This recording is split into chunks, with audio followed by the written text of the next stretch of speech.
오늘 세 번째 우리 함께 나눌 하나님 말씀 함께 보시겠습니다. 구약 성경 미가서 6장 6절부터 8절까지 말씀입니다. 미가서 6장 6절부터 8절까지 말씀입니다. 구약 1296년쯤에 있습니다.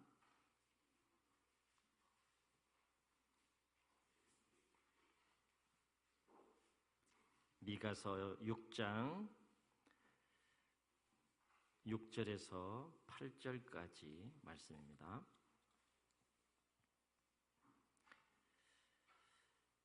우리 한 목소리로 함께 다 같이 읽겠습니다. 시작.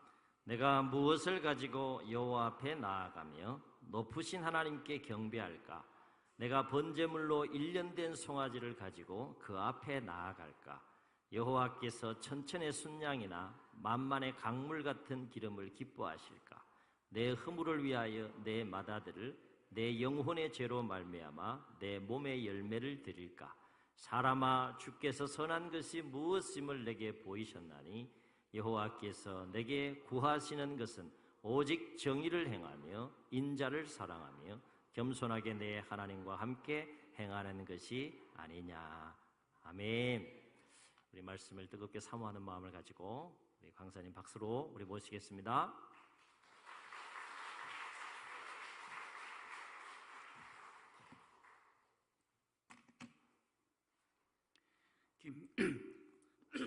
김기봉 목사님, 석지영 사모님, 김환희, 김준희, 박숙자 권사님, 최운엽 권사님, 조한봉, 김향숙 집사님, 김기희 집사님과 김이안 아기, 손희재 집사님, 유청신 집사님, 안희성, 한익수 집사님과 이순희 집사님, 한상일, 유병년 전도사님, 박인성 장로님, 최상선 장로님, 최유석 집사님, 김숙기 집사님, 손금홍 권사님, 류용식 집사님, 유선옥 집사님, 박길용 집사님, 이길자 집사님, 라연순 사모님, 유미옥 집사님, 김택선 성도님, 서윤경 성도님, 한만규 집사님, 최미숙 집사님, 한예진, 한반석, 문홍숙 집사님, 이형주 청년, 이소연 학생, 이상돈 집사님, 김명숙 성도님, 조영식 권사님, 김영옥 권사님, 김정재 집사님, 김예린 청년, 김미소, 이영숙 권사님, 김광석 집사님, 임영자 집사님, 김종훈 청년, 김서영 학생, 이승범, 이혜인 집사님,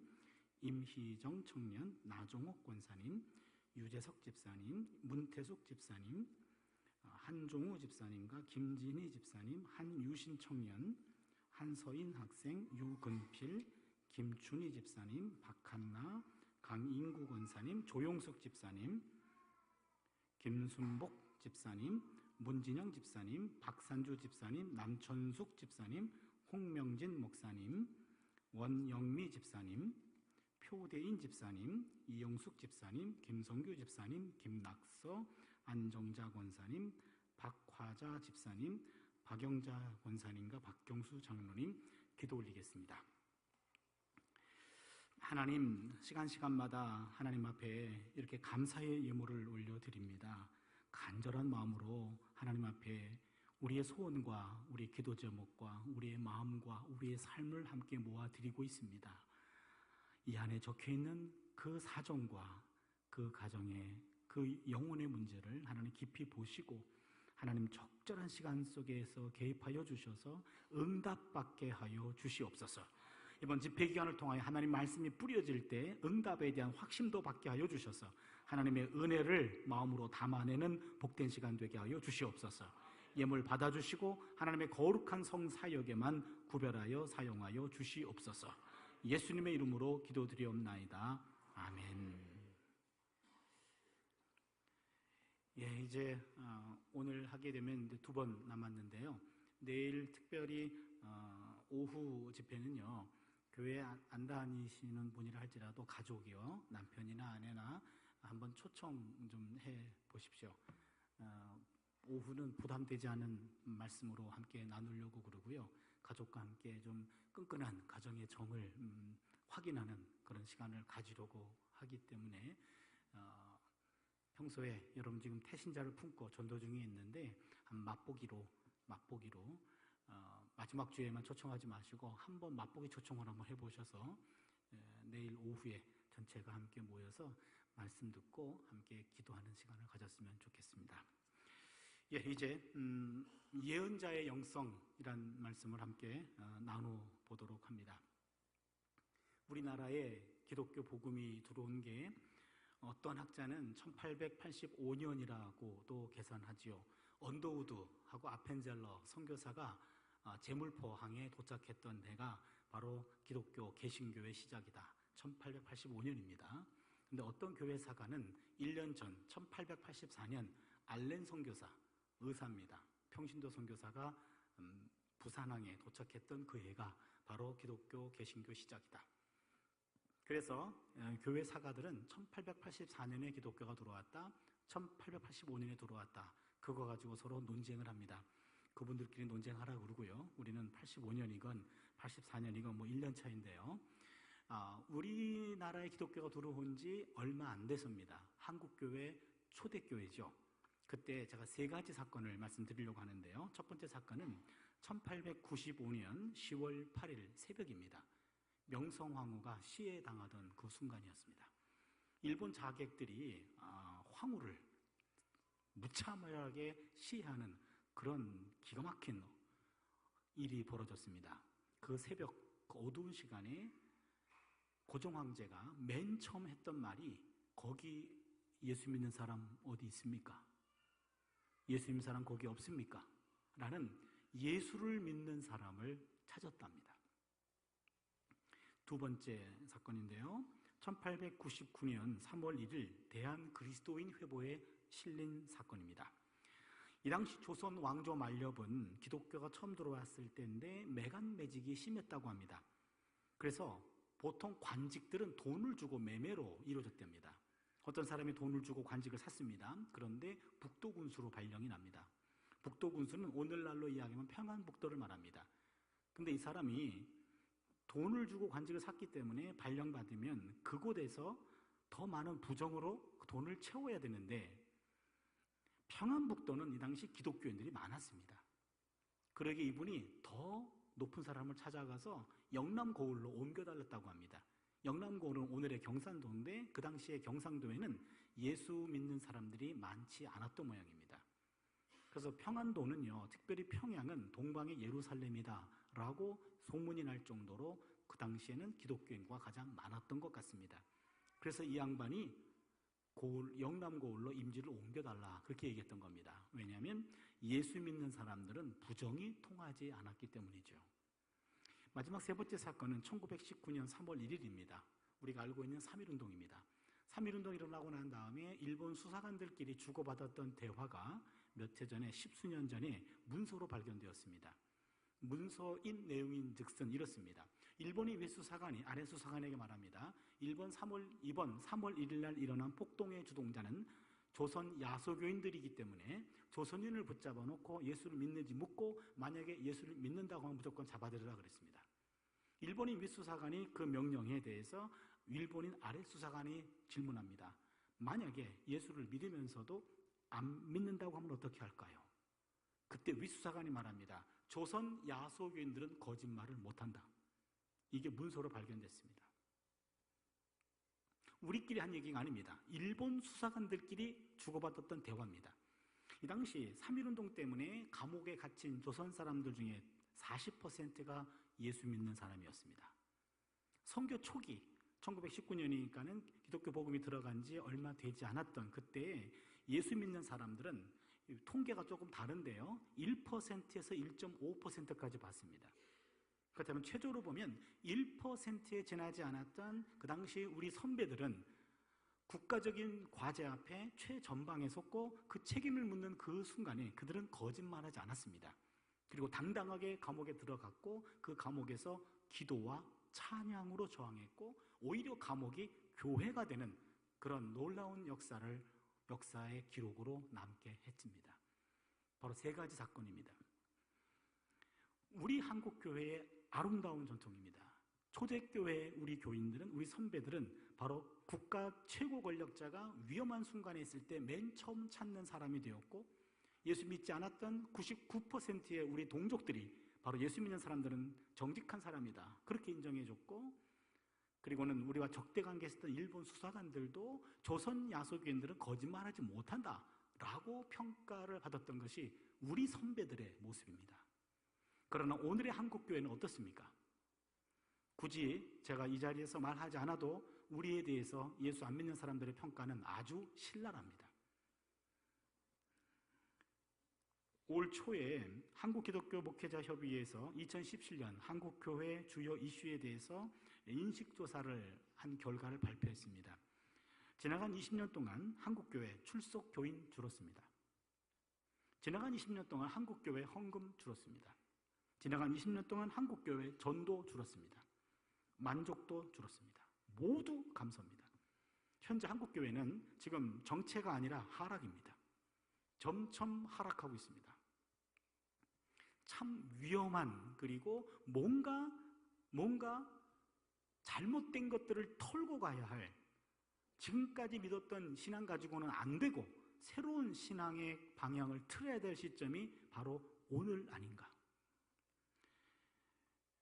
요즘에 이순신형 기독교인들이 증가한다고 합니다. 무슨 얘기냐면, 노량해전에서 이순신 장군이 나의 죽음을 아무에게도 알리지 말라 그러셨습니다. 내가 기독교인인 것을 아무에게도 알리지 말아라.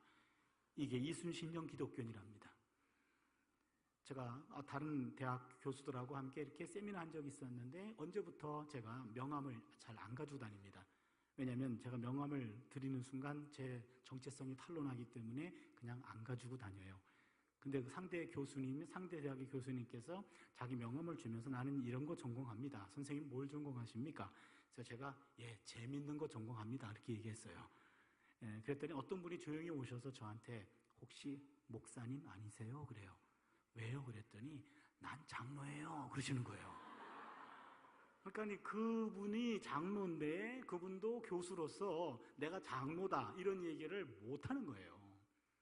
요즘 시대의 지성인들 사회에서 내가 기독교인이다라는 것을 드러낸다는 것은 참으로 대단한 용기가 필요하고, 목사인 저조차도 그런 지식인들 사회에서 내가 목사입니다 이렇게 괜히 말하고 있지 않습니다.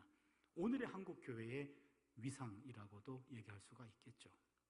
그렇다면 130년 전에 기독교가 이 땅에 들어왔을 때 우리 선배들은 소수였지만 다수를 감동시켰던, 다수의 리더십이 있었는데, 그때는 있었는데 오늘날 잃어버린 영성, 그게 무엇일까? 사실 이번에 주제를 정하면서 잃어버린 영성을 회복하자라고 하는 말은 오늘 이 말씀을 함께 나누기 위함입니다. 우리 선배들에게 있었는데 우리가 잃어버린 것, 그게 뭘까? 가장 중요한 것, 그거 하나는 바로 예언자의 영성이라고 말할 수 있습니다. 1977년 1월 20날입니다. 지미 카터 미국 대통령 취임식할 때였습니다. 미국 대통령 취임식은 전 세계의 방역거리가 됩니다. 전 세계가 보는 앞에서 그는 취임식을 거행했습니다. 대법관 앞에 오른손을 들고 선서하고 왼손에 성경책을 가지고 와서 한 구절을 읽는 순서가 있습니다. 전 세계에 방영되는 역사적 순간에 지미 카터는 미가 6장 8절을 읽었습니다. 사람아, 주께서 선한 것이 무엇임을 내게 보이셨나니 오직 정의를 행하며 인자를 사랑하며 겸손하게 내 하나님과 함께 행하는 것이 아니냐. 6장 8절을 읽었습니다. 원래 유명한 말씀인데 역사적 순간에 그 말씀이 선포되자 더 유명해졌습니다. 근데 아마 여러분들 중에 많은 분들은 미가 6장 8절을 처음 보는 분도 있을 것 같습니다. 그런데 우리나라에서 미가서를 연구해가지고 박사학위 받은 사람이 딱 한 사람 있습니다. 그 사람이 바로 저입니다. 제가 예레미야와 미가를 비교해가지고 박사학위를 했습니다.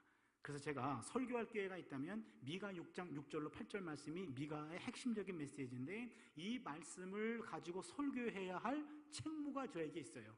만약에 이 책무를 등한시했다가 나중에 하늘나라 가서 미가 선배한테 혼날 것 같아요. 너는 독일에 있을 때 뻔질나게 나를 찾더니 소기의 목적을 달성하고 난 이후 조선 땅에 가더니 완전 난 외면하더라. 그렇게 야단 맞을까봐 미가를 가지고 설교하는 건 저희 의무이기도 합니다. 드디어 오늘 미가 본문을 만났습니다. 미가 본문은요, 예언자들의 영성을 집약해주고 있는 핵심적인 본문을 담고 있습니다. 미가 6장 6절로 7절 한번 같이 보겠습니다. 내가 무엇을 가지고 야훼 앞에 나아가며 높으신 하나님께 경배할까? 내가 번제물로 일년된 송아지를 가지고 그 앞에 나아갈까? 야훼께서 천천의 순양이나 만만의 강물 같은 기름을 기뻐하실까? 내 영혼을 위하여 내 마다들을, 내 허물을 위하여 내 마다들을, 내 영혼의 죄로 말미암아 내 몸의 열매를 드릴까? 여러분, 미가 6장 6절 7절은요 예배자가 성소에 들어가기 전에 성소 앞에 서 있는 제사장에게 하는 질문입니다. 성소에 들어갈 때, 예배하러 들어갈 때 빈손으로 오게 돼 있지 않아요. 뭔가 하나님께 제물을 드려야 됩니다. 그래서 예배자가 아주 경건한 마음으로 내가 무엇을 가지고 야훼 앞에 나아갈까요? 1년 된 송아지를 가지고 나아갈까요? 1년 된 송아지는 고가의 제물을 말하죠. 여러분, 예배 드릴 때마다 송아지 한 마리씩 바치세요 그러면은요 아마 자주 나오기 부담될 거예요. 그렇죠? 이 예배자는 송아지를 하나님 원하시는 내가 바칠 준비가 되어 있습니다. 아니면 천천의 순양이나 만만의 강물 같은 기름, 엄청난 기름을 하나님께 드릴까요? 아니면 내 허물을 인하여 내 마다들을 드릴까요? 아브라함이 이삭을 바치듯이 하나님 원하시면 드릴 준비가 되어 있습니다. 그렇게 이 예배자는 하나님께 묻습니다.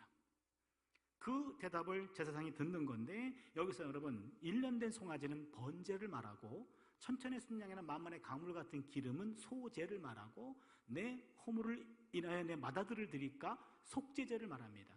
하나님 원하시면 번제를 드릴 수도 있고 소제를 드릴 수도 있고 속죄제를 드릴 수도 있습니다. 어찌 보면 송아지는 흔한 제물이 될 수 있고요, 천천의 순양이나 만만의 강물 같은 기름, 엄청난 기름이죠. 특별한 제물을 말합니다.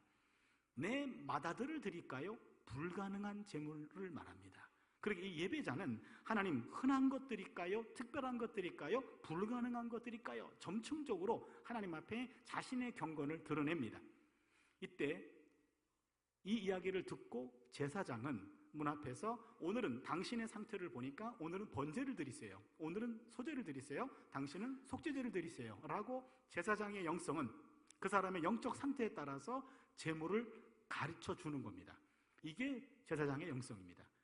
하나님 앞에 올 때 빈손으로 오지 않고 뭔가 내 상태에 맞는 제물을 가지고 오는 거죠.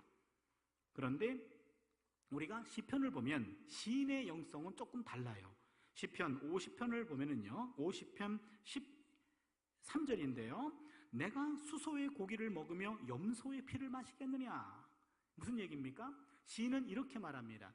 뭔가 하나님께 제물을 가지고 왔습니다. 그때 시인이 말합니다. 야, 너네들이 가져오는 모든 재물, 천산에 있는 모든 가축들 그거 다 내 거거든.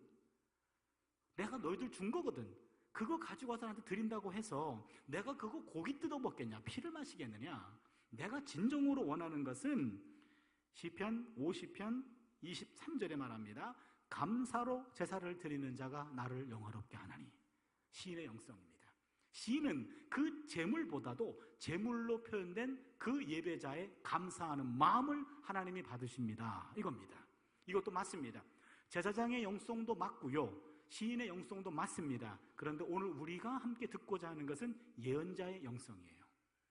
지금 미가 6장 6절 7절은 예배자가 제사장에게 묻는 질문이고 8절에 제사장이 답변을 해야 되는데 그 순간에 예언자 미가가 인터셉 해가지고 예언자의 영성을 말해주는 겁니다. 사람아, 주께서 선한 것이 무엇임을 내게 보이셨나니 하면서 하나님이 원하시는 것은 재물이 아니요, 하나님이 원하시는 것은 바로 당신이요, 그렇게 말하고 있습니다. 어떤 당신입니까? 첫 번째, 오직 정의를 행하며, 두 번째, 인자를 사랑하며, 세 번째, 겸손하게 하나님과 함께 행하는 것. 요 세 가지를 행하는 사람을 하나님이 찾고 계신다는 겁니다. 그렇다면 우리는 하나님 앞에 어떤 자로 서야 되는가? 하나님이 찾고 계신 사람은 어떤 사람인가? 그 세 가지를 조금 깊이 들여다보겠습니다. 한번 따라할까요? 오직 정의를 행하며. 이 정의라는 말은 히브리 말로 미슈파트라고 그러는데요, 미슈파트 한 번만 따라해 주세요. 미슈파트. 예, 발음이 정확하네요. 정의라는 말입니다. 이 정의를 행한다라는 말, 이 말은요 간단하게 이야기하면 정의를 행한다라는 말은 약자들의 권리를 보호해 주는 겁니다. 정의를 행한다라는 말은요, 약자들의 권리를 보호해 주는 겁니다. 그러게 그 사람이 정의로운 사람이다, 그 공동체가 정의로운 공동체다라고 하는 말은, 정의를 재는 척도는 약자들의 권리가 보호되고 있는가, 그것이 정의를 재는 척도입니다. 나는 정의로운 사람인가? 그렇다면 내 마음속에는 항상 약자들을 생각하고 있는가? 약자들을 배려하고 있는가? 그렇다면 정의로운 마음입니다. 제가 1988년도에 독일 유학을 갔다 그랬죠. 그때 가서 문화적 쇼크를 경험한 게 몇 건이 있는데, 그 중에 첫 번째는요, 저는 그런 분들을 그 이전에는 본 적이 없어요. 오체 불만족이라고 그러죠. 양쪽 팔, 양쪽 다리가 짧게 태어나신 분들, 그런 분들이 다 여자 청년이에요. 20대 초반. 그 20대 초반에 오체 불만족인 여자 청년들이 길거리 즐비해요. 그분들은 보행이 불가능합니다. 그러기에 휠체어를 타고 있습니다. 근데 휠체어를 운전할 수도 없습니다. 팔이 짧아서요. 그래서 휠체어 뒤에는 건장한 남자들이 한 명씩 붙어 있어요. 그러면은 또 저 청년들은 또 뭔고? 일단 그 여자 청년들은 내막을 들어보니 전 세계적으로 피임약을 맨 처음 개발한 나라가 독일입니다. 독일 제약회사에서 전 세계적으로 최초로 피임약을 개발했는데, 최초의 피임약 부작용으로 잉태된 여아들은 다 그렇게 태어났습니다. 엄청나게 많습니다. 그 여자 청년들은 제약회사에서 죽을 때까지 경제적으로 책임집니다. 뒤에 밀어주고 있는 남자 청년들은 독일 말로 지빌딘스트, 우리말로 하면 공익요원입니다. 2년 동안 국가에서 지정하는 곳에서 봉사를 해야 되는데, 그 청년들은 바로 그런 여자 청년들을 2년 동안 손과 발이 되어주는 거죠. 국가가 제도적으로 그들을 서포트합니다. 동네 사람들의 표정을 살폈습니다. 그 여자 청년들의 모습에 대해서 이상하게 보지 않더라고요. 그 여자 청년 얼굴을 살폈습니다. 당당하더라고요. 저는 그것을 보고, 이 나라는 약자가 보호되고 있구나. 약자들을 우선적으로 배려하고 있구나. 경제적으로 서포트해주고 국가는 제도적으로 그들을 돌봐주고 있고, 사람들의 마인드는, 약한 사람들은 배려의 대상이지 왜 저렇게 길거리를 다니는지 모르겠어, 그렇게 말하는 사람 없었습니다. 약자들이 길을 피고 살 수 있는 그런 공동체, 그게 바로 정의를 행하는 공동체죠. 기독교 정신이 바로 뿌리를 내리고 있는 걸 보면서 저는 독일 교회는 독일 기독교가 강국이구나라는 걸 느꼈습니다. 어떤 할아버지께서 휠체어를 타고 버스 정류장에서 버스를 기다립니다. 그것도 저한테는 기이한 장면이었어요. 누가 밀어주는 것도 아니에요. 본인이 휠체어를 타고 나오셨어요. 버스 정류장에 있습니다. 버스가 왔어요. 섰습니다. 그러더니 보도블록 쪽으로 뺑 하고 기울어요, 버스가. 그러더니 운전기사가 밖으로 튀어나옵니다. 그리고는 그 휠체어를 밀어줘요. 휠체어는 이미 버스가 기울었기 때문에 미는 것이 어렵지가 않습니다. 살짝 밀어줬더니 그 휠체어를 고정할 수 있는 고정석이 서너 석이 돼요.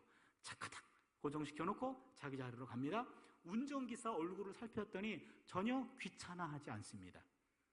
거기 있는 승객들의 표정을 봤어요. 짜증내지 않아요. 그 휠체어를 탄 할아버지 얼굴을 봤어요. 전혀 미안해하지 않아요. 마치 한 가족이 버스를 대절해가지고 소풍 가는 줄 알았는데, 그분들은 그날 처음 보는 분들입니다. 몸이 불편한 할아버지도 휠체어를 혼자 몰면서도 전혀 불편하지 않은, 이 사회 구석구석에서 필요한 도움들을 받고 있는, 그걸 보면서 여기는 바로 예수 정신이 삶 속에 내리고 있는 곳이구나, 바로 기독교 강국이라는 것을 배웠습니다. 정의를 실천하는 사람은 자기 이익에 따라 일의 우선순위를 결정하지 않습니다. 정의를 실천하는 사람은 자기 편리함이 기준이 아닙니다. 정의를 실천하는 사람들은 욕망에 따라 일을 결정하지 않습니다. 잘 들으세요. 정의를 실천하는 사람은 기준이 내가 아니라 하나님입니다. 정의를 실천하는 사람은 기준이 내가 아니라 예수님입니다. 그러게 항상 하나님의 마음을 마음속에 품고 있는 거죠. 이 순간에 하나님이라면 어떻게 판단하셨을까? 하나님의 마음이 집약된 것이 구약의 십계명, 예수님의 마음이 집약된 것이 마태복음에 나와 있는 주기도문, 주기도문이 확장된 것이 마태복음 5장, 6장, 7장에 나와 있는 산상수훈입니다. 그러게 우리들은 바로 하나님의 자녀로 늘 십계명을 우리 의식 속으로 계속 묵상해야 되고, 그 다음에 산상수훈에 있는 예수님의 말씀, 예수님의 정신이 들어가 있는 것을 우리가 마음에 새기면서 항상 내가 중심이 아니라 내 안에 있는 하나님과 예수님이 중심이어서 그분들의 마음을 가지고 일의 우선순위를 결정해야 될 줄로 믿습니다. 정의를 실천하는 사람은요, 정직하게 살고 공의롭게 살죠. 그렇다면 손해보는 삶을 사는 것이 아닌가, 그렇게 생각하는 사람이 많습니다. 그렇게 살아보니까 때로는 손해볼 수도 있고요, 때로는 어려움 당할 수도 있습니다. 그러나 하나님의 자녀인 그리스도인이라면 눈 앞에 있는 이익 때문에 눈 뒤에 있는 하나님을 외면해도 되는 걸까요? 눈 앞에 있는 물질과 눈 뒤에 있는 하나님을 맞바꾸는 어리석은 그리스도인들이 종종 우리 눈에 띕니다. 오늘의 우리 한국교회는 믿음으로 구원받습니다. 좋아요. 믿음으로만 구원받습니다. 이러다 보니까 믿고 난 다음에 어떤 삶을 살아야 되는지에 대해서는 우리가 덜 강조했습니다. 예수를 나의 주로 고백하면 하나님 자녀가 됩니다. 맞습니다. 그런데 그 이후에 어떤 삶을 살아야 되는가, 그것을 등한시했기 때문에 예수를 믿어도 믿기 전과 이후가 큰 차이가 없는 거죠. 이게 문제입니다. 의로운 삶이 없는 바로 구원이라고 하는 것, 이것이 우리의 가장 큰 문제 중에 하나입니다. 그렇다면 예수님의 준엄한 심판에 귀를 기울여야 됩니다. 마태복음 5장 20절을 보니까 너희 의가 서기관과 바리새인보다 더 낫지 못하면 결단코 천국에 들어가지 못하리라. 의라고 하는 말, 헬라어로 디카이오스네라는 말인데 히브리어로 바로 미슈파트라는 말과 동의어입니다. 그렇다면 공의로운 삶이 없다면 천국 백성 될 수 없다 이 말이에요. 무서운 말 아닙니까? 예수를 믿고 전제가 됩니다. 공의로운 삶으로 채워지지 않는다면 하나님의 자녀 될 수 없음. 무서운 말입니다. 이 예수님의 이 말씀 앞에 우리에 있어서는요, 바로 내가 천국 백성으로 제대로 살아가고 있는 건가, 거기에 퀘스천이 됩니다. 연세대학교 교목이었던 김영호 목사님이 계십니다. 이분이 어느 날 법당으로부터 설법해달라는 초청서를 받습니다. 이 목사님이 고민에 빠졌습니다. 교회가 아니고 법당이에요. 설교가 아니고 설법이에요. 주제는 예수에 대해서 말해달래요. 이거 어떻게 하면 좋습니까? 이 목사님이 감리교 목사님인데 며칠 고민하다가 기도하고 결정했습니다. 때를 얻든지 못 얻든지 복음을 증거하라고 했으니 가겠다. 그러고 갔어요. 법당에 갔습니다. 불자 청년들이 한 100명이 앉아있대요.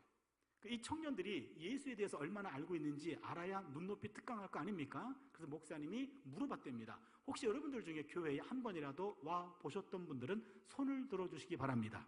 이게 웬일입니까? 너무 손을 많이 들어가지고 셀 수가 없었대요. 당혹스러워가지고 다 내리십시오. 다시 묻겠습니다. 한 번도 교회에 안 와보신 분들 손 들어주세요. 100명 중에 3명이 손 들었대요. 100명이나 되는 불자 청년들 가운데 97명은 원래 기독 청년이었다는 겁니다. 그러면 그들은 왜 기독 청년들이 지금은 불자 청년으로 거기가 있습니까? 그 청년들은 그들보다 먼저 예수를 믿었던 우리들의 속에서, 선배들의 모습 속에서 진리를 발견한 자의 모습을 보지 못한 겁니다. 정말 진리가 있다면 진리를 만난 사람들의 삶이 이래서는 안 되지. 그들은 실망했고 엉뚱한 곳에 가서 진리를 찾고 있는 거죠. 미가는 정의를 외치라고 말하지 않습니다. 미가는 정의를 실천하라고 얘기합니다. 정의는 바로 예수의 제자의 삶은 말로 하는 것이 아니라 바로 삶으로 하는 겁니다. 전도하게 복음을 사랑으로 말하라 라는 가르침이 있습니다. 복음을 사랑으로 말하라는 겁니다. 복음은 말로 전해지는 것이 아니라 바로 복음은 사랑으로 전해진다라는 얘기죠. 오늘 예언자의 말을 빌린다면 복음을 정의로 말하라 이런 얘기죠. 복음을 정의로 말하라. 복음을 내 삶 속에서 나보다 약한 사람들의 권리를, 약한 사람들의 아픔을, 그들의 탄식 소리와 신음 소리에 민감한 삶을 살아라. 바로 그것이 오늘 미가가, 오늘 예언자가 찾는 사람입니다. 바로 우리의 삶 속에 삶의 기준이 더 이상 나요나 이익이나 편리함이 아니라 내 안에 계신 하나님, 내 안에 계신 예수님을 삶의 중심으로 삼아서 여러분 정의를 실천하는 삶을 살아낼 수 있기를 축원합니다. 두 번째입니다. 인자를 사랑하며. 한번 따라할까요? 인자를 사랑하며. 여기 인자라는 말은 인자, 숙자, 말자 할 때 인자는 아닙니다. 여기 인자라는 말은 히브리 말로 이게 칵세드라는 말인데 이게 발음이 아주 고약한데요. 이게 칵세드란 말인데 잘 듣고 한 번만 따라해 주세요. 이게 가래 뱉기 직전이에요. 뱉으면 안 됩니다. 칵세드 이래야 되는데 강도 조절을 잘 하세요. 그리고 보완 장치를 하겠습니다. 앞에 손을 대고 하세요. 대고 한번 따라합니다. 칵세드. 예, 그겁니다. 이제 그만할게요. 예, 칵세드란 말은 이 히브리어는요 목젖을 긁어요. 발음이 후둠이 발달되어 있다 그러는데 그만하시라니까 두 번이나 하세요. 히브리어는요 이게 목젖을 긁어가지고 아브라함의 하나님, 이삭의 하나님, 야곱의 하나님, 우리 부드럽게 넘어가는데 랍비들 발음하는 거 보면 아브라함, 이짝, 야곱 이럽니다. 아브라함, 이짝, 야곱 이게 목젖을 완전히 긁어요. 그래서 칵세드를 몇 번 했다가 목이 잠겨요. 그래서 우리는 헤세드라는 말로 바꿔 부릅니다. 신앙생활 오래 하신 분들은 헤세드라는 용어를 들어보셨을 겁니다. 여기서 나오는 인자를 사랑하며 라는 말은 헤세드를 사랑하다 이 얘기입니다. 요 인자라는 말은 헤세드란 말을 번역한 건데 이 말은 호세아 6장 6절을 보면 나는 인애를 원하고 제사를 원치 아니하며 번제보다 하나님을 아는 것을 원하노라. 그 인애가 헤세드를 번역한 겁니다.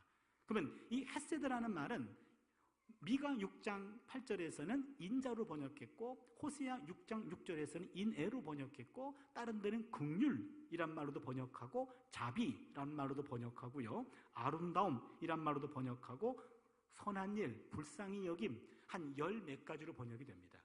그렇게 헤세드라고 하는 말의 의미 폭이 상당히 넓어요.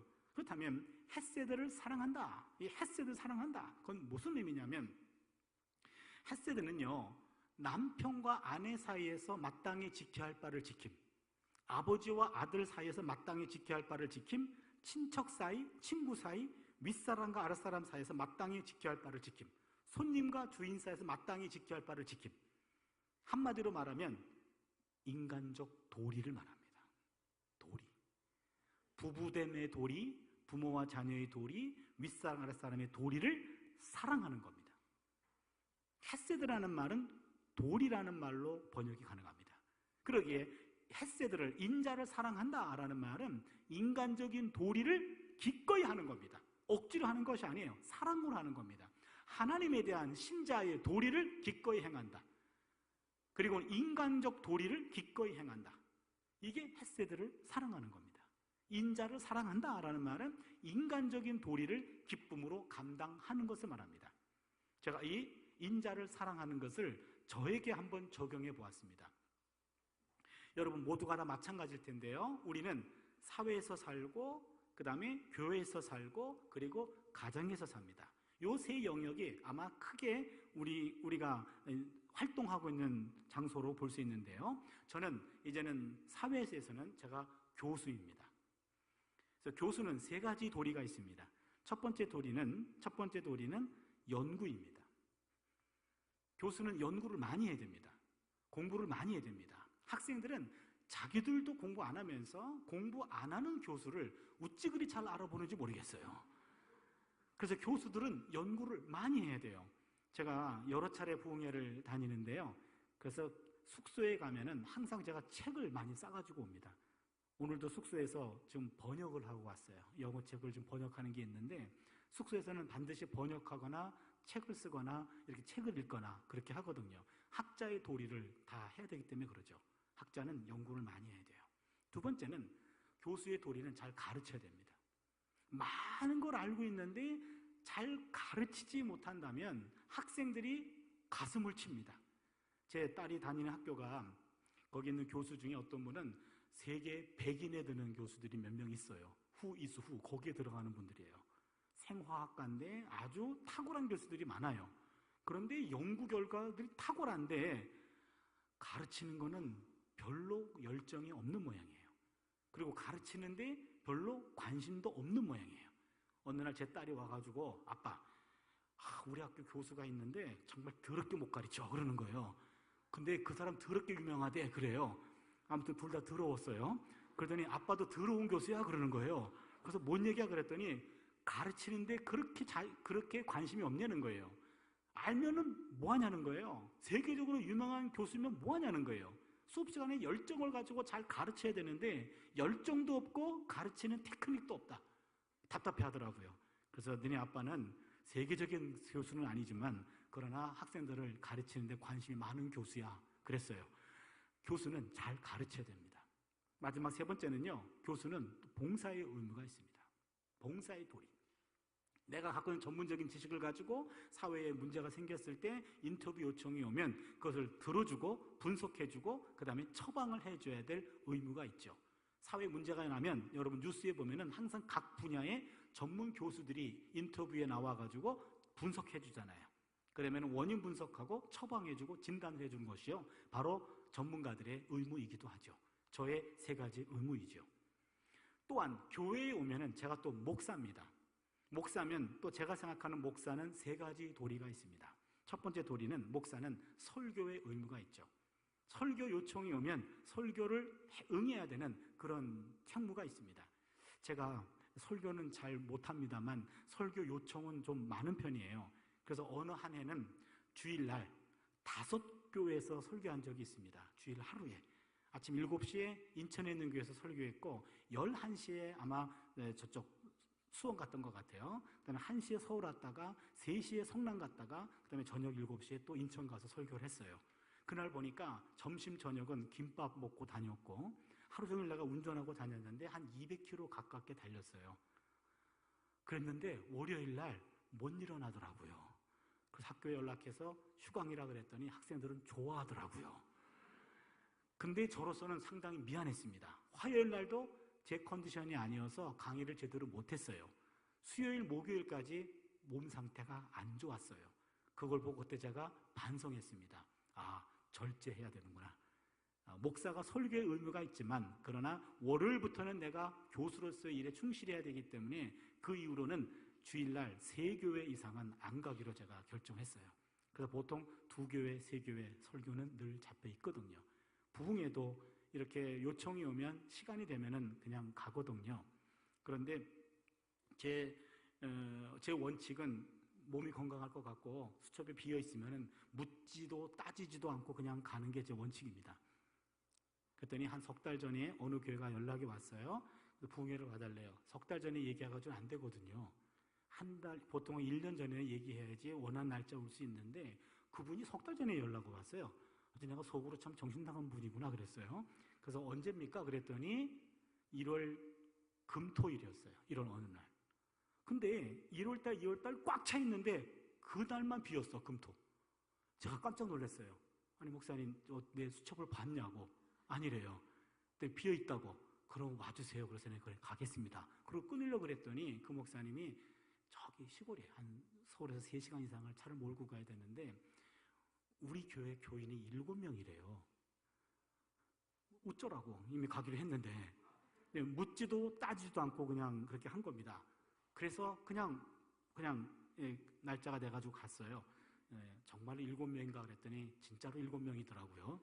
7명이 앉아있고 그 주변에 좀 어려운 교회니까 또 다른 교회가 합류해가지고 한 20몇 명 정도가 그렇게 앉아서 예배를 드렸어요. 1박 2일 동안 아주 열심히 부흥회를 인도했습니다. 숫자가 많은 쪽이 부흥회가 더 편해요. 한 10몇 명 앉아있으니까 많이 힘들어요. 똑같은 설교라도 힘듭니다. 아무튼 내색을 안 하고 열심히 했어요. 다 끝나고 헤어질 때 근데 왜 나를 오라 그랬어요? 그랬더니 본인이 그 당시 7년쯤 된 것 같은데 부임할 때 한 명도 없었대요. 교인이. 7년 정도 있어가지고 그래도 7명이 있는 거래요. 그 7명이 다 어른이 아니에요. 어른은 2명인가 3명인가 그러고 청년에다가 중고등부에다가 초등부예요. 전체 교인이 7명이죠. 그래서 왜 나보고 오라 그랬습니까? 그랬더니 성도들에게 좋은 꼴을 먹이고 싶어서 몇 년 동안 기도했대요. 저를 두고. 그래서 그분이 하나님으로부터 답을 받은 거예요. 내 빈 시간을 본 거예요. 기도를 통해서. 그래서 아 그렇군요. 그리고 제가 울컥했어요. 제가 남영교회 목회를 했었거든요. 그때 교인이 2명이었거든요. 2명인데요. 교인 2명이라도 매일 새벽 기도를 했어요. 왜냐하면 두 분이 돌아가면서 나와요. 정말 돌아가시겠어요, 저는요. 교인이 둘인데 돌아가면서 나와요. 그러면은 그냥 그 주기를 맞추면 격일로 하면 되잖아요. 그래서 제가 항상 전날 전화를 해요. 집사님 몸이 좀 어때요? 그러면은 그 말은 뭐냐면 내일 나와요? 안 나와요? 그 얘기예요. 그럼 다 나온대요. 근데 나오기는커녕 돌아가면서 나와요. 아무튼 그래도 새벽기도 매일 해야죠. 수요 예배 있죠. 금요일날 기도회 있죠. 그 다음에 토요일날 또 신방 와달라 그래요. 신방 해야죠. 주일날 예배가 있죠. 그래서 제가 할 수 있는 거는 수요일날 하루 종일 설교를 준비했는데 한 분이 나오셨어. 내 아내랑 우리 애가 건강이 안 좋아가지고 잠시 쉬고 있었는데 한 분이 나오셨어요. 이 설교가 너무 아깝잖아요. 하루 종일 준비했는데.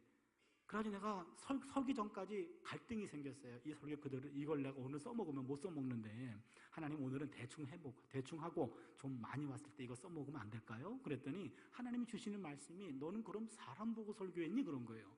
내 마음속에 그럼 사람 보고 했죠. 누구 보고 합니까 내가요? 근데 그대로 외치라는 거예요. 그래서 억울하지만 외쳤어요. 본문에 따르면 다 여러분이에요. 여러분 하면은 그 한 분이 자꾸 뒤를 돌아봐요. 그러면 집사님 돌아보지 마시고 오늘 본문이 원문이 여러분이요. 그러니까 그냥 들으시라고. 난 너무 억울한 거예요. 이 아까운 원고를 한 번 놓고 써먹어야 되다니 아주 그냥 나온 대로 읽었어요. 여러분 그럼 자꾸 돌아봐. 보지 말라니까요. 그래서 한 6번, 7번 여러분을 했어요. 끝날 때쯤에 우리 교회 그 집사님이 손정숙 집사님과 홍정숙 집사님이었는데 그 홍정숙 집사님이 맨날 늦으시는 분인데 그분이 끝날 때 오셨어요. 그리고 마지막 여러분 할 때 2명이 아멘 그랬어요. 그때 감동은 이루 말할 수가 없고요. 예배가 다 끝나고 난 다음에 제가 울컥했어요. 한 명 놓고 내가 여러분 설교를 다시는 이런 경험이 있겠나. 성도 한 분 한 분이 얼마나 귀했는지 몰라요. 그때 성도님들이 말씀을 들어주는 것이 얼마나 귀한지 그때 배웠거든요. 그때 깨달았어요. 그것을 생각나게 해주신 거였어요. 그 교회 가서. 지금은 순복음 교회 같은 데도 부흥회를 많이 하기 때문에 1000명 단위가 넘거든요. 10,000명까지도 가요. 그런 교회와 7명이 다는 교회도 저는 완전히 왔다 갔다 하는 거죠. 그렇지만은 초심을 잃지 말라는 주님의 메시지였어요. 그래서 부르면 시간이 되면 달려가야 되는 게 저는 목사로서 설교의 의무가 있는 거죠. 두 번째는요. 두 번째 목사 의무는 신방인데요. 저는 담임 목사가 아니고 담임 목사는 협동 목사입니다. 근데 우리 교회가 제가 지금 태어나서부터 지금까지 교회를 다니고 있어요. 그 교회입니다. 우리 할아버지 장로님이 개척하신 교회예요.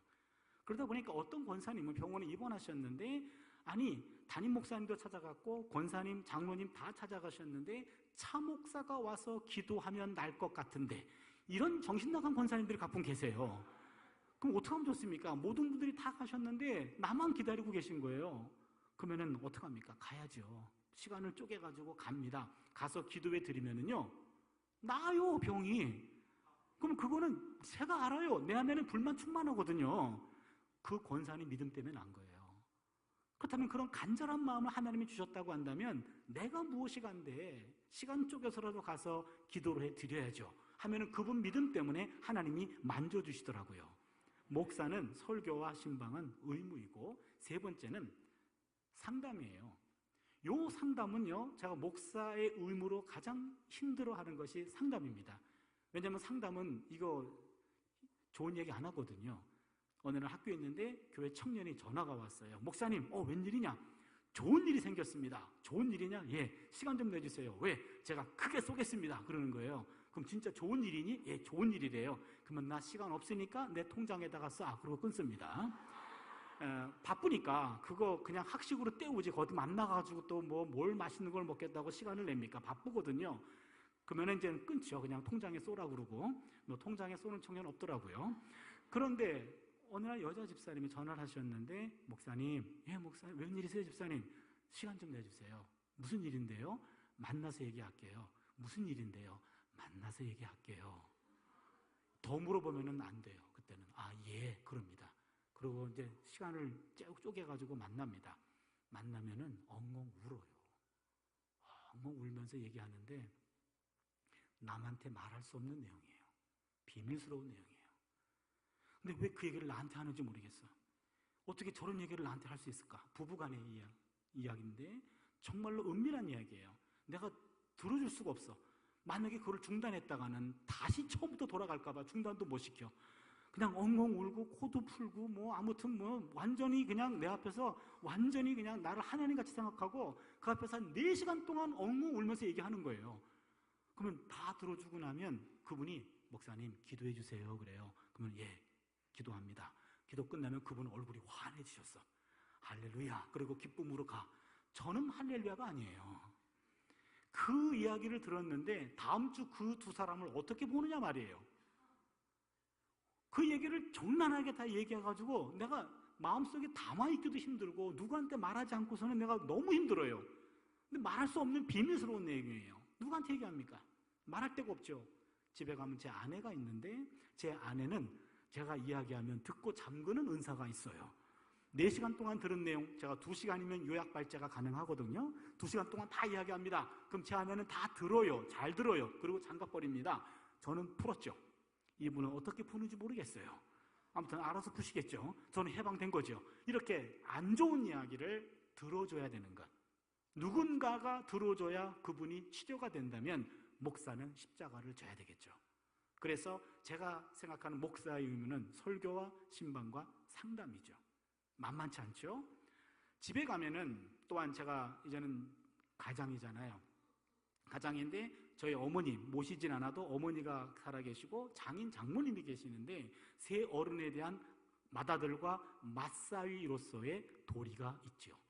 이것도 늘 신경 쓰고 있거든요. 또한 한 아내의 남편으로서의 도리가 있습니다. 아내가 한 분밖에 없는 게 얼마나 감사한지 몰라요. 그 한 분 비위 맞추는 것도 만만치 않아요. 솔로몬은 1000명의 비위를 맞췄대요. 저는 그것만으로도 솔로몬의 지혜를 이해할 수 있어요. 야, 1000명의 비위를 맞춰 대단한 사람이죠. 저는 한 명도 감당이 안 될 때가 많거든요. 집에 딸이 둘이 있는데 두 따님 중에 한 분이 트리플 A형이 있어요. 더블 A형도 감당하기 어려운데 트리플이 있어가지고 집에 들어가면 이제 딸들이 와가지고 이제 인사해요. 그러면 이제는 인사하고 방에 들어가는데 어느 날 인사하러 왔다가 팽 토라져서 지방으로 들어가요. 제가 왜 그래요? 따라 들어갔어요? 그랬더니 아빠의 눈이 자기를 무시했대요. 아니 내가 보통 때랑 똑같아. 그랬더니 눈이 작아가지고 별 오해를 다 받아요. 그랬더니 아니래요. 오늘 아빠 눈은 자기를 무시했대요. 아빠 눈 작은 거는 늘 똑같은 작은 눈인데 오늘은 무시했다는 거예요. 그럼 내가 그게 아니라니까. 그럼 한참 설명해야 돼요. 그러면 다 듣고 다음부터 눈 조심해 그러는 거예요. 아니 그러니 이게 참 두 딸 아빠 노릇하는 것도 만만치 않아요. 그러면은요 제가 직장에서 3가지 헤세드가 있죠. 교회에서 3가지 헤세드가 있죠. 가정에서 3가지 헤세드가 있죠. 9가지 일은 다 하나님이 맡기신 일입니다. 교회에서 일 하나님의 일 맞아요. 그러나 교회에서의 일만 하나님의 일은 아닙니다. 우리가 교회에서는 열심히 하나님의 일이라고 생각하고 하지만 직장에서 하나님의 일이라고 생각하고 있나요? 가정에서 하나님의 일이라고 생각하고 있나요? 우리 시어머니는 분명히 교회에서는 권사님인데 왜 집에만 가면 시어머니일까? 이런 고민하는 며느리들이 많아요. 교회에서 권사님이면 집에서도 권사님이어야 되죠. 이 9가지 도리는 동일하게 중요합니다. 제가 가르치는 우리 학생들은 주로 목회자 자녀, 장로님, 권사님, 안수집사님 자녀들이 많아요. 이 학생들이 하나같이 부모님들에게 상처를 받고 있는데 그게 뭔가 그랬더니 나는 우리 엄마 아빠 같이 예수 믿기 싫대요. 왜? 그랬더니 교회에 너무 헌신한 나머지 가정을 팽개친 거예요. 그거에 대한 상처들이 많더라고요. 저에게 설교의 도리와 가정에서의 남편의 도리가 충돌할 때가 있습니다. 그럼 무조건 목사니까 설교 도리가 우선이야. 그렇지 않습니다. 그때마다 다릅니다. 이 순간만큼은 교회 전화해서 취소하고 아내 옆에 있어주는 것이 바로 하나님의 일이고 더 중요합니다. 그때마다 기도해야 됩니다. 왜냐하면 하나님이 나를 주목할 때 교회에서만의 나를 주목하는 것이 아니라 직장과 가정에서도 나를 주목하고 있습니다. 내게 주어진 그 9가지 일이 다 하나님의 일입니다. 그 일을 사랑으로 감당해내는 것, 이것이 하나님이 찾는 사람입니다. 여러분, 대체적으로 교회에서는 우리가 열심을 다해서 하나님의 일을 감당하려고 하죠. 직장과 가정에서도 하나님의 일입니다. 소홀히 하지 마시고 그 안에서 직장에서 여러분이 찬송과 기도로 인정받으려고 하지 마시고 직장에서 주어진 도리로 인정받으세요. 성실하게 그 일을 감당하는 겁니다. 거기서 예배하느라고 직장 일을 소홀히 하지 마세요. 바로 예배를 줄이고 바로 직장 일에 성심을 다하세요. 가정에도 마찬가지입니다. 각자 있는 그 자리에서 하나님이 주신 그 일들을 잘 감당해낼 수 있기를 바랍니다. 마지막 세 번째입니다. 한번 따라할까요? 겸손하게 하나님과 함께 행하라. 하나님과 함께 행하라라는 말은, 행하라라는 말은 할라크라는 말인데 이 말은 걷다라는 말입니다. 하나님과 함께 걸어가라. 그것도 겸손하게. 겸손하게 하나님과 함께 걸어가라. 창세기에 보면은요, 창세기 5장 24절입니다. 에녹이 하나님과 동행하더니 하나님이 그를 데려감으로 세상에 있지 아니하였더라. 에녹이 하나님과 동행하더니, 동행하다라는 말이 할라크입니다. 그 말은 걷다입니다. 에녹이 하나님과 함께 걸어갔습니다. 그러더니 하나님이 그를 데려갔습니다. 여러분, 겸손하게 하나님과 걸어간다, 동행한다라는 말은 함께 걸어가는 건데, 함께 걸어간다는 말은 옆에 있는 하나님을 놓치지 않는 겁니다. 늘 내 옆에 있는 하나님을 인식하는 것, 그게 하나님과 함께 걸어가기입니다. 요 하나님과 함께 걷기로 대표적인 사람이 요셉이에요. 보디발의 아내가 유혹할 때, 그때 그 순간에 요셉은 옆에 있는 하나님을 놓치지 않았습니다. 바로 그겁니다. 어떤 상황에서도, 혼자 있는 상황에서도 옆에 있는 하나님을 인식하기, 하나님을 놓치지 않기, 바로 겸손하게 하나님과 함께 걸어가는 겁니다. 하나님은 당신의 자녀들을 한순간도 놓치신 적이 없습니다. 이스라엘 백성이 하나님과 처음 만나게 된 것은, 민족적으로 만나게 된 것은 이집트에서 종살이 할 때입니다. 종살이 할 때 하나님은 모세를 파송하셨고, 모세를 통해 그들을 이집트의 억압으로부터 그들을 구출해 내셨습니다. 여러분 알고 있듯이 홍해를 갈랐습니다. 그들이 광야를 지납니다. 40년 동안 광야를 지날 때 불기둥과 구름기둥으로 그들과 동행해 주셨습니다. 그들이 가나안 땅에 들어갔습니다. 가나안 땅에서도 하나님은 그들을 떠나지 않았습니다. 나라가 망했습니다. 바벨론의 나라가 망했고 그들이 바벨론 포로로 끌려갑니다. 끌려가는 그 바벨론 포로지까지 하나님은 따라가셨습니다. 한순간도 하나님은 당신의 백성을 놓치신 적이 없습니다. 한 번 관계를 맺었으면 끝까지 따라가는 줄로 믿습니다. 요셉이 감옥에 갔을 때 따라가셨어요. 하나님은 끝까지 따라가십니다. 그러게 두려워 말라. 내가 너와 함께 함이니라. 놀라지 말라. 나는 내 하나님이 됨이니라. 내가 너를 붙들리라. 내가 참으로 의로운 오른손으로 너를 붙들리라. 이사야 41장 10절 말씀이죠. 여러분, 그러기에 항상 두려워하지 말라. 내가 너를 붙들고 있어. 이렇게 말씀하십니다. 그런데 문제는 바로 사람입니다. 그리스도인이라고 하면서도 늘 함께 하시는 임마누엘의 하나님을 순간순간 놓치고 사는 것 아닙니까? 늘 옆에 있는 하나님을 놓쳐요. 특별히 문제가 있을 때 하나님을 외면합니다. 문제가 크면 클수록 일단 신앙을 접어요. 그럼 하나님이 찾아가십니다. 너 뭔 일이 있니? 하나님, 내가 지금 복잡합니다. 이것이 다 해결되고 나면 나중에 내가 보고할게요. 내가 도와줄게. 하나님, 이건 내 일이고 하나님 복잡해서 제가 말할 수도 없고 하나님 모릅니다. 아주 교만해집니다. 내가 도와준다니까 좀 가만히 계시라니까요. 복잡하다니까요. 교만해져요. 근데 겸손하게 하나님과 함께 행하라고 얘기해요. 여러분, 걱정한다고 걱정이 없어지면 걱정이 없겠네요. 그렇잖아요. 이 걱정한다고 걱정이 없으면 걱정이 없죠. 성경에 보니까 걱정하지 말라, 염려하지 말라, 근심하지 말라, 이게 366번 나온대요. 어떤 목사님이 일일이 세셨어요. 그분의 설명이 그래요. 매일매일 염려하고 걱정하고 근심하니까 오늘도 염려하지 말라, 내일도 근심하지 말라, 모레도 걱정하지 말어. 매일매일 그런다는 거예요. 1년은 365일인데 366번 그렇대요. 왜 그런가 그랬더니 4년에 한 번 돌아오는 윤달이 있잖아요. 2월 29일 그날도 걱정하지 말라는 거예요. 제가 아는 분이 매일 걱정하는 분이 있어요. 그런데 어느 날 갑자기 여보, 오늘은 걱정이 안 돼. 근데 그게 더 걱정이야 그러는 거예요.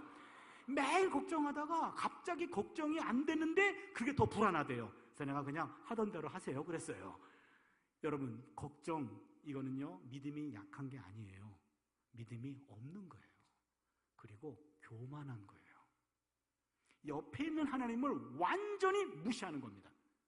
옆에 있는 하나님이 있는데 왜 이 하나님을 왜 무시합니까? 문제가 있다면 더 가까이 가야 되는데 문제가 있으면 더 무시해버려요. 겸손하지가 않습니다. 그러기에 겸손하게 내 하나님과 함께 행하라 라고 얘기합니다. 오히려 문제가 있을 때 더 하나님 품으로 찾아가라, 그런 얘기죠. 개구리 얘기 들어보셨나요? 여러분, 개구리 한 마리가 펄쩍펄쩍 뛰다가 엄청나게 큰 우유통에 빠졌습니다. 우유통이 너무 커요. 개구리가 결단합니다. 이왕지사 일이 된 것, 그냥 우유나 실컷 먹고 죽어야 되겠다. 이 고급진 흰 우유를 내가 언제 먹어보겠나 하고 벌컥벌컥 폭풍 흡입을 해요. 그러더니 벌컥벌컥 배가 막 올라옵니다. 그리고는 마지막까지 벌컥 하는 순간 배가 뻥 터졌어요. 그 다음날 우유통 주인이 가서 봤더니 뽀얀 개구리 한 마리가 널브러져 계시고 서거하셨어요. 개구리를 주워서 버렸습니다. 그랬더니 또 그날 또 한 마리 개구리가 촐싹촐싹하며 또 들어왔어요. 아, 이 개구리는 또 내일 버려야 되겠네 그랬는데, 오늘 들어온 개구리는 어제 개구리와 달라요. 오늘 들어온 개구리는 눈빛이 살아있어. 그러더니 입을 자꾸 오므렸다가 폈다가 자꾸 입을 뭔가 말을 하는 것 같아요. 주인이 조용히 귀를 기울였더니 주여 삼창을 하고 있네요. 아, 이 개구리는 미친 개구리네 그랬습니다. 그랬더니 그 다음날 와서 버려야 되겠지. 그리고 그 다음날 새벽에 버리려고 갔더니 이 개구리가 밤새도록 땀 뻘뻘 흘리면서요, 앞다리와 뒷다리를 휘저으면서 몸부림치며 기도한 거예요. 그러더니 새벽에 우유통 주인이 왔는데 주인 보는 앞에서 우유가 치즈가 됐어요. 뒷발에 힘을 주고 빠져나갔어요. 주인은 그 개구리를 할렐루야 개구리라고 이름을 붙였습니다. 여러분, 똑같은 절망적인 상황인데 절망적인 상황에서 절대자를 놓치지 않는 겁니다.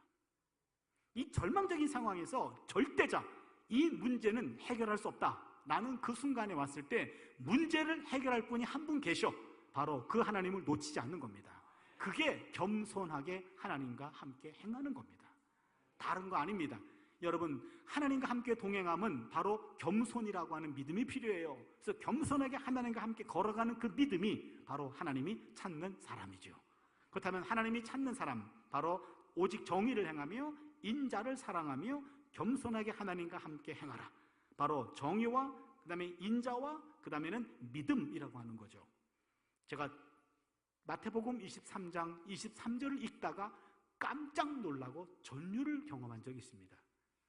마태복음 23장 23절을 보시면은요, 화 있을진저 외식하는 서기관들과 바리새인들이여, 너희들이 박하와 회양과 근처의 11조를 들이되 율법에 더 중한 바 정의와 긍휼과 믿음은 버렸도다. 그러나 이것도 행하고 저것도 버리지 말아야 할지니라. 마태복음 23장 23절은요 예수님의 어록입니다. 여러분, 복음서 안에 마태복음과 그 다음에 누가복음에 중복해서 나오는 부분들이 있는데, 이거는 예수님의 어록이라고 말합니다. 예수님이 직접 하신 말씀이에요. 그 부분은 복음서 중에 복음서입니다. 예수님의 유언입니다. 예수님이 마지막으로 하신 말씀이 어떤 말씀이었냐면, 그 당시 종교 지도자들에게 화 있을진저 외식하는 서기관들과 바리새인들이여, 너희들이 박하와 회양과 근처의 11조를 들이되, 박하, 회양, 근처는요 작은 열매를 맺는 조그만 식물이에요. 거기서 조그만 열매들이 맺어지는데 이거를 다 저울로 재가지고 11조를 바치려고 철저히 재고 있어요. 그런데 율법이 더 중요한 게 있는데, 정의와 긍휼과 믿음이요. 11조도 드리지만 율법에 더 중요한 것 실천해. 그 정의와 긍휼과 믿음, 많이 들어본 얘기 아닙니까? 이게 미가 6장 8절이에요. 정의를 행하며 인자를 사랑하며, 헤세드란 말이 인자, 인애, 긍휼이란 의미가 있다고 그랬죠. 그래서 마태복음 23장 23절에서는요 정의와 긍휼과 믿음이라고 하는 것은 미가 6장 8절이었습니다. 그렇다면 미가 6장 8절은 예언자의 정신이 집약된 겁니다. 그러면 예수님의 유언에는 바로 예수의 영성이 있었어요. 예수의 피에는 예언자 정신이 흐르고 있었습니다. 우리가 믿고 있는 그 예수의 가장 기본 정신은 바로 예언자 영성이었어요. 저는 이걸 발견하고 전율을 일으킨 거고요. 오늘날 우리가 예수를 믿어왔는데 예수님의 예언자적 영성을 빼고 믿은 겁니다. 우리가 믿었던 예수는 반쪽짜리 예수였습니다. 우리가 회복해야 될 바로 예수 정신은, 예수 믿음은 바로 정의와 긍휼과 믿음이라고 하는 요 세 가지를 행하는 사람, 바로 예수님의 유언이었습니다. 알고 봤더니 130년 전에 이 땅에 기독교 복음이 들어왔을 때 우리 선배들이 보여주었던 영성이 바로 그거였습니다. 그들은 그것을 실천했기 때문에 1%에 지나지 않았지만 99%의 마음을 샀습니다. 최고의 권력자가 가장 위중한 순간에 거기 어디 예수 믿는 사람 없습니까? 우리를 찾았고, 그 당시 예수를 몰랐던 많은 우리 동족들도 예수 믿는 사람들은 부정이 통하자는 사람으로 인정했고, 적대관계에 있었던 일본인 수사관들도 조선 야소교인들은 거짓말을 못한다라고 얘기했습니다. 바로 그것은 정의와 긍휼과 믿음이라고 하는 그런 신앙의 핵심을 우리 선배들은 살았고, 거기서 피어난 열매가 정직의 열매로 피어난 줄로 믿습니다. 바로 우리가 회복해야 할 영성은 바로 그것이 아닐까요? 한 이야기를 하고 말씀을 마치겠습니다. 캐나다 총리였던 장 크레디앙이라는 사람이 있습니다. 가난한 집안에서 19형제 가운데 18번째로 태어났습니다. 분명히 사람입니다. 한 어머니가 19명을 낳았어요. 근데 18번째로 태어났는데, 그러다 보니까 선천적으로 한쪽 귀가 안 들렸고 안면이 근육이 마비가 돼가지고 입이 비뚤어져 있어요. 그러니 발음이 정확하지가 않습니다. 발음이 어눌했습니다. 그런 신체 장애를 갖고 있었던 장 크레디앙은 1993년에 총리가 되고 난 다음에 3번의 영거포 총리로 임명이 됩니다. 하지만 총리가 신체 장애를 갖고 있었기 때문에 항상 정치 만화가들의 풍자의 대상이 되곤 했습니다. 작은 사건도 크게 부풀려져서 항상 논란의 대상이었고 호기심의 대상이었습니다. 이 장 크레디앙이 선거 유세를 다닐 때 일이었습니다. 여러분, 저는 언어 장애를 가지고 있습니다. 그 때문에 오랜 시간 고통을 당하기도 했습니다. 하지만 지금은 제가 가진 언어 장애 때문에 제 생각과 의지를 전부 전하지 못할까 봐 고통스럽습니다. 여러분, 인내심을 가지고 제 말에 귀를 기울여 주십시오. 저의 어눌한 발음이 아니라 그 속에 담긴 저의 생각과 의지를 들어주셨으면 합니다. 이때 반대파 중에 누군가가 소리칩니다. 이보시오! 한나라를 대표하는 총리에게 언어 장애가 있다는 것은 치명적인 결함입니다. 사퇴하시오! 사퇴하시오! 사퇴하시오! 이런 얘기가 들린 거예요. 그 선거 유세장은 찬물을 끼얹듯 조용해졌습니다. 모든 청중들은 장 크레디앙의 입을 주목합니다. 그때 장 크레디앙은 어눌하지만 단호한 목소리로 말했습니다. 나는 말은 잘 못하지만 거짓말은 안 합니다. 이 말 한마디였어요. 나는 말은 잘 못하지만 거짓말은 안 합니다. 이 한마디에 캐나다 국민들의 마음을 3번 움직였습니다. 그 정치판, 온갖 겉모술수와 거짓이 난무하는 그곳에서 한 정치인의 정직이 통했다는 얘기죠. 오늘 우리 그리스도인들이 회복해야 할 그것 무엇일까요? 우리 선배들이 가졌던 그것 아닐까요? 1%에 지나지 않았지만 99%의 감동을 주었던 그것, 바로 예언자의 영성입니다. 저는 제가 전국을 다니고 전 세계를 다니며 말씀을 나누면서 정말로 한국교회의 살 길은 예언자의 영성을 회복하는 길에 있습니다. 이거를 제 사명으로 알고 선포합니다. 여러분, 이번 집회를 통해서 잃어버린 영성, 우리 선배들 앞에 부끄럽지 않는 우리들로 거듭날 수 있기를 바랍니다. 더 중요한 것은 우리 자녀들한테 부끄러운 기독교를 넘기지 말자고요. 그렇잖아요. 제가 교수생활 25년 하고 저는 이제는 하나의 교회 청빙이 오면 교회를 가고 싶어서 우리 자녀들한테 이야기하고 4년 동안 기도해서 허락을 받았어요. 그리고 교회를 가겠다 그랬습니다. 그때 우리 아이들이 굉장히 힘들어했어요. 아빠, 우리는 교수가 좋지 목사는 싫어 그래요. 친구들한테 우리 아빠 교수야 그런 것보다 목사라고 하는 말이 창피하대요. 그런 기독교를 우리 자녀들에게 물려주고 싶지 않습니다. 그렇잖아요. 우리 교회가 우리만 예수 잘 믿어서는 안 되고요. 우리보다 더 중요한 것은 우리 자녀 세대입니다. 다음 세대가 다른 세대가 돼서는 안 돼요. 그렇잖아요. 우리가 제대로 믿어내서 우리 선배들이 만들었던 그 기독교 전통을 회복해야 될 줄로 믿습니다. 우리 제대로 믿자고요. 제대로 믿어서 나부터 정말로 많은 사람들이 존경할 수 있는 목사로 거듭나고, 여러분 장로님, 권사님, 안수집사님, 여러 성도님들, 여러 어른들, 우리 후배들이 보기에 부끄럽지 않는 크리스찬으로 거듭날 수 있기를 바랍니다. 우리 이렇게 믿어서는 안 돼요. 이제부터 우리가 정직한 영으로 우리를 새롭게 하는 역사가 일어나기를 바랍니다. 우리 입에 파수꾼을 세워주셔서 거짓말하지 말자고요. 더 이상 내가 말하지 않으면 안 했지, 거짓말은 안 한다. 예수 믿지 않는 사람들이 예수 믿는 사람들은 거짓말은 안 해. 이거 하나 회복하면 됩니다. 그거 회복하면은요, 등 돌린 그들이 다시 우리를 향해 가슴을 열고 우리를 맞이해 줄 날이 오지 않겠습니까? 여러분, 한국 기독교에 떨어진 이런 신뢰감을 회복하는 일, 바로 우리가 감당해야 됩니다. 우리 때 망가놓은 망가뜨린 이 한국교회는 우리가 책임져야 됩니다. 우리가 책임지고 일으켜서 우리 자녀들한테 자랑스러운 기독교를 물려줄 수 있는 우리 모두가 될 수 있기를 바랍니다. 시인 다윗은 말합니다. 하나님이여, 내 속에 정한 마음을 창조하시고 내 안에 정직한 영을 새롭게 하여 주시옵소서. 시편 52편 10절 말씀이죠. 이번 부흥의 캐치프레이즈의 성경 구절이기도 합니다. 시편 51편 10절입니다. 하나님이여, 내 속에 정한 마음을 창조하시고 내 안에 정직한 영을 새롭게 하여 주시옵소서. 이 다윗의 고백이 우리의 모두의 고백이 될 수 있기를 바랍니다. 우리 함께 찬양 드리고 함께 기도하는 시간을 갖습니다. 이 땅의 황무함을 보소서.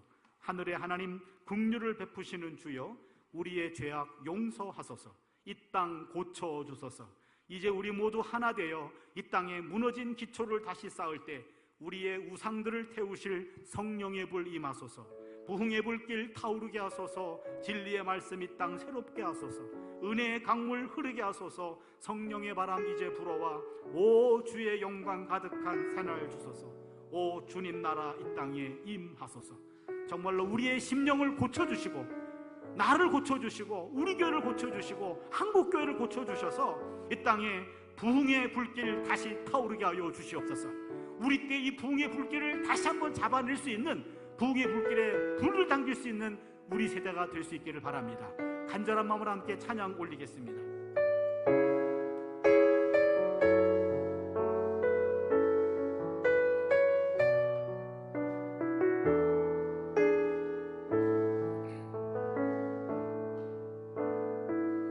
이 땅의 황무함을 보소서. 하늘의 하나님, 긍휼을 베푸시는 주여, 우리의 죄악 용서하소서. 이 땅 고쳐주소서.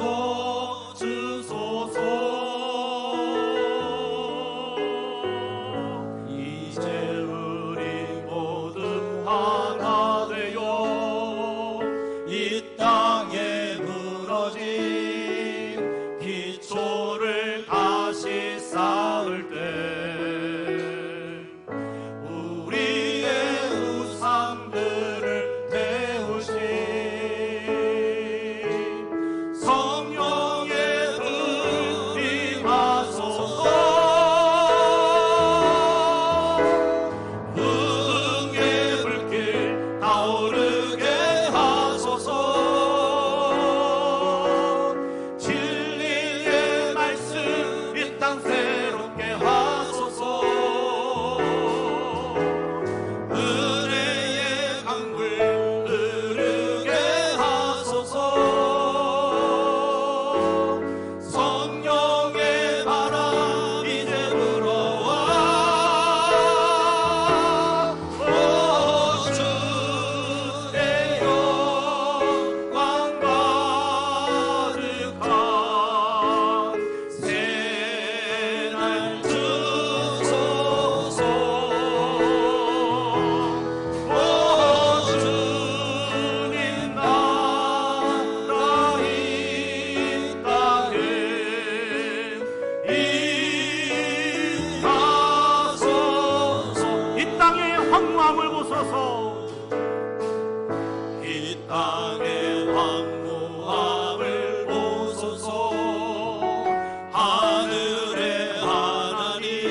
땅에